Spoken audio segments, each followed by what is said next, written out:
আপনারা প্রসাদ কেউ বাড়ি যাবেন না।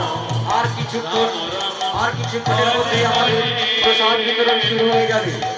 আর কিছুক্ষণের মধ্যেই আমাদের প্রসাদ বিতরণ শুরু হয়ে যাবে। আপনারা প্রসাদ না নিয়ে কেউ বাড়ি যাবেন না।